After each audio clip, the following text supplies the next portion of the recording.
Hello, Steve Arts 89. Well, I finally watched Prodigy. Now, it dropped sometime yesterday. It's technically the 29th. It's in the AM in Australia here. Um, Now, my first surprise was that it's 45 minutes long. I thought it was going to be 20 minutes because I thought it was a half-hour animated series. But apparently they combined the first two episodes together as, like they often do with Star Trek for the premiere episodes, but that's usually 45-minute episodes, so it turns out to be a 90-minute film length basically, but this is a 20-minute show, so it just works out being like 45 minutes. The episode's called Lost and Found, and the first thing you notice, of course, is the visuals. The CGI animated work is absolutely beautiful. It's stunning, and I just wish Lower Decks had been done in this style because Lower Decks is very, visually it's very canon, and it would be amazing to see Star Trek depicted in this style of animation because this show is very not Star Trek. It's very I felt like I was watching Star Wars and just like a generic science fiction show. It didn't feel like Star Trek, but that's mostly because it didn't involve Starfleet at all, really. And Star Trek really is Starfleet and humanity and us exploring the universe, whereas this story is a bunch of aliens, so everything you see in the first half an hour of the show is all just different alien creatures. They are on a prison colony called Tars Lamora, or Tars Lamora, and it's like a giant geode. It's like an asteroid that they're mining crystals in. And you see the first character, Dal, who's 17-year-old. Most of the characters are 16 to 17 years old, except for the thing-like creature, which I think is called Retark, but the name's actually spelled Roktahk, so I'm not sure how it's supposed to be spelled. We only heard it once. Dal seems to have a relationship already with Gwen, who is the daughter of the Diviner, played by John Noble, who is basically the bad guy for the series, the one who runs the colony. Now, the prison colony, they basically collect, or there's a scene with a Kazon where they're bringing a very young cat-like alien, and basically they find criminals and orphans. So some of these characters may be orphans, not actually criminals who are sent there, but orphans who are basically stolen and taken there. So we don't really get their histories or anything, so we don't really know why they're there. He already has a relationship with Gwen. She's interviewed him a bunch of times, and she seems fascinated by him because he's very adventurous and very different from a lot of the other people on the asteroid. He basically is trying to escape the whole time, and she's basically grown up on this prison colony. She's always wanted to go out to the universe and explore. She basically wants to be an explorer. So he's told her a bunch of stories about adventures that he's had, obviously, because he didn't grow up there. He was brought to the planet. So she's kind of interesting. She's working as an interpreter for her father. He's got a henchman called Dreadnought, who's played by Jimmy Simpson. Now, the Diviner is basically inspired by Khan, apparently, and the Dreadnought character was inspired by Maximilian, the robot from the Black Hole, which I've never actually seen the Black Hole somehow.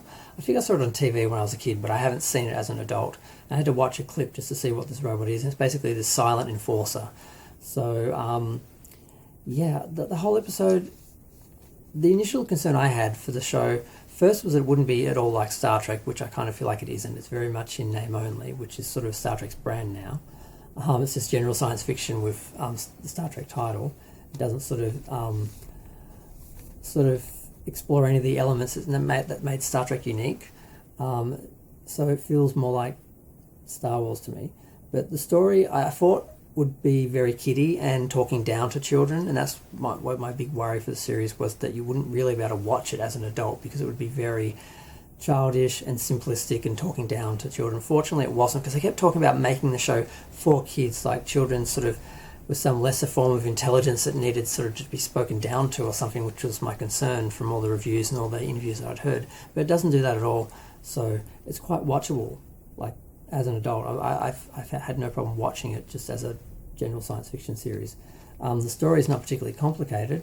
Basically, they just, a bunch of random aliens who are all on this colony end up together on this ship through various means. The first two are tied together, Del and the Thing, and they escape together. They find the ship, and then they find the Medusan on the ship, and then they recruit the Tellarite because he's an engineer, and someone brings Yaphet. I think the character's name is Malf. It's basically a blob, just like Yaphet from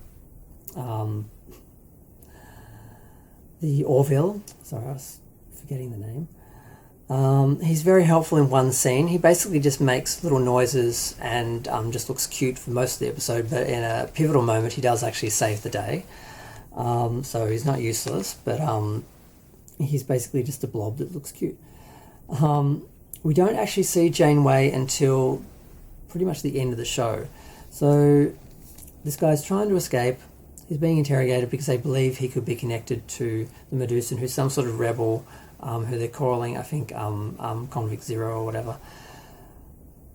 He's communicating with him telepathically and helping him, and there's some sort of effort for them to end up together and being on the ship and escaping.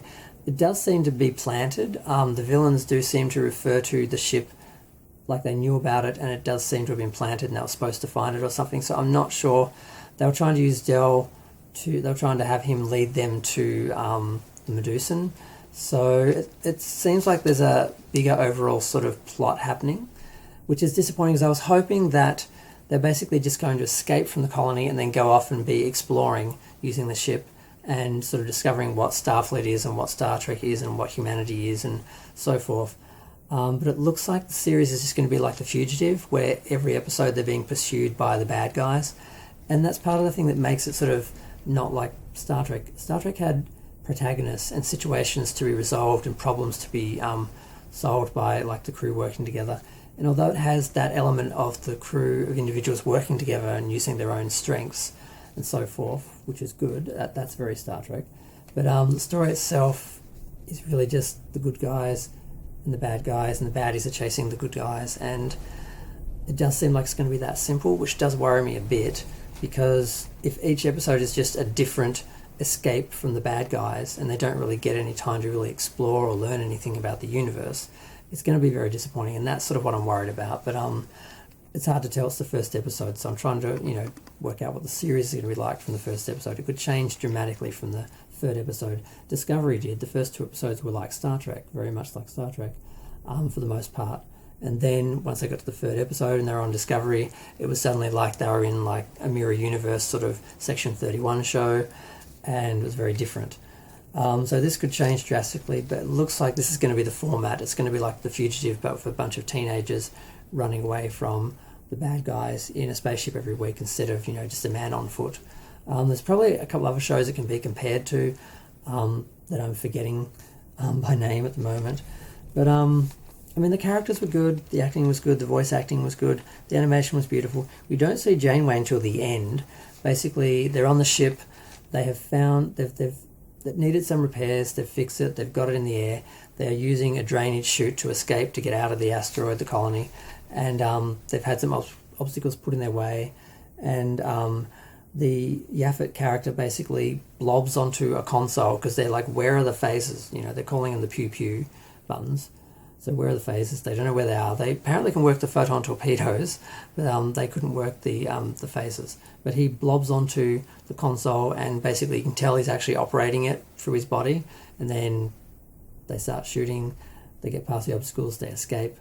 And Gwen gets to see space for the first time, and it is beautiful. It is wondrous. I hope they focus more on her desire to explore space than just the prisoners basically just trying to escape the baddie every episode. So I'm hoping the show is going to go on to be good, because it's already beat my expectations. I thought it was going to be condescending and kiddie and simplistic storytelling, talking down to children, because they were speaking like they were designing it that way, like children needed to have things designed differently for them, like they couldn't watch a conventional show and understand it because they're kids. So it's already better than I thought it would be. Visually, it's beautiful. The story was fine. The characters were fine.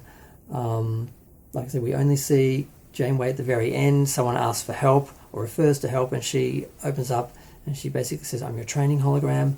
So whether or not she's just going to be something that pops up and gets asked a question every now and again, or whether she's going to be active all the time and become like a mentor and really help these individuals to become a crew and understand what Star Trek and Starfleet is. Will this show be like they're all the Spock characters learning about humanity and learning about Starfleet, or will it all just be like renegades in space and she's basically just there to pop up once an episode to give some sort of bit of information? I don't know. It's hard to tell what the format is going to be like for the whole series when we've only seen 2 episodes. In theory, there's 8 more, and it really was just about setting up the situation, which seems to be what the whole series is going to be. So I don't know. I'm impressed and I'm optimistic, but I'm also sort of assuming the worst at the same time. So I don't know what else to say. I was trying to keep this review to 10 minutes, and I'm pretty much hitting the 11-minute mark, but I'm kind of done. I can't think of anything else to mention. I was a bit disappointed by the ship designed by the bridge. It doesn't really look like a bridge. It feels just like an oversized sort of cockpit. It was a little unrealistic that they were repairing the ship. There's a scene where Del is on the outside of the ship repairing the shields while they're flying through this tunnel trying to escape, and he has a battle with the Dreadnought, which is basically the Diviner's henchman. And the Diviner is, I don't know if I mentioned or not, is the father of Gwen. So she's been raised there the whole time, and he's, I guess, hoping that he will be able to use her to bring back these prisoners, because she was actually kidnapped by them. Because I did a review already, and it was too long, and I wasn't really clear about some things. So this is my second go at this, and I'm not sure exactly if I've forgotten to mention some things that I mentioned in the first video. But hopefully I mentioned everything. I'm not going to try this a third time, because once you start redoing videos because you're not happy with them, you can't remember what you said in the first video, and then you start to doubt yourself and repeat yourself. Sometimes if you notice I do that in videos, it's because it's not the first time I've done the video. But we are up to 12 minutes, so I better stop because it's getting a bit long. Yeah, overall it was good. I enjoyed it more than I thought I would. I'm hopeful for the rest of the series. It could easily just become like a fugitive show where every week is just escaping the villain, or it could, become something more Star Trek and more interesting. I'm hoping they go in that direction, but there's no way to tell until we get a few episodes into the season. I think it's already been greenlit for a second season. They're talking about this is going to premiere on Paramount Plus, and then it's going to go to Nickelodeon, and then Season 2 will premiere on Paramount Plus again and then go to Nickelodeon. So I'm not sure what they've got planned out for the 2 years. I'm hoping the pursuit story will be just in the background, and the main thing will be these kids exploring what Starfleet is and exploring space and science fiction stories and sort of one-off adventures and that. That's what I'm really hoping for. But I'm not sure what we're actually going to get. So, okay, I think that's it. I'm going to go. Feel free to share, like, comment, subscribe. Let me know what you think. I've gone through all my notes. There's really nothing else to mention. I mean, the aspect looks like 2.39, which I don't understand why they use when TVs aren't 2.39. It really only pays off if it's screened in a cinema, but that's not going to happen very often. Not really enough to warrant the whole series being done in that aspect. They could have altered... if they were going to show the premiere episode or make a movie out of some episodes and show it cinematically, they could have done that aspect just for the release of that. They didn't have to do the whole series like that, because everyone watches it with black bars on the screen and that, and you miss some of the screen is just black bars, so you're missing some of the visual impact by it being minimized by that percent.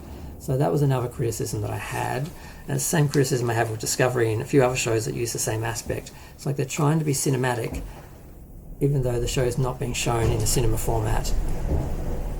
Wow, I don't know if you can hear that, but we're in the middle of the storm. The weather in Australia is kind of crazy at the moment. It's really loud. We had thunder and that earlier, and now we've got a lot of wind. Hopefully I'll be here for the next review. I'm going to go. You guys said this already. Feel free to share, like, comment, subscribe. Let me know what you think. Do you think this show is going to be a great Star Trek show, or is it already too different and it's going to be very much its own thing and very much just a generic science fiction show using Star Trek brand name for recognition, which is sort of what the new shows are kind of being accused of.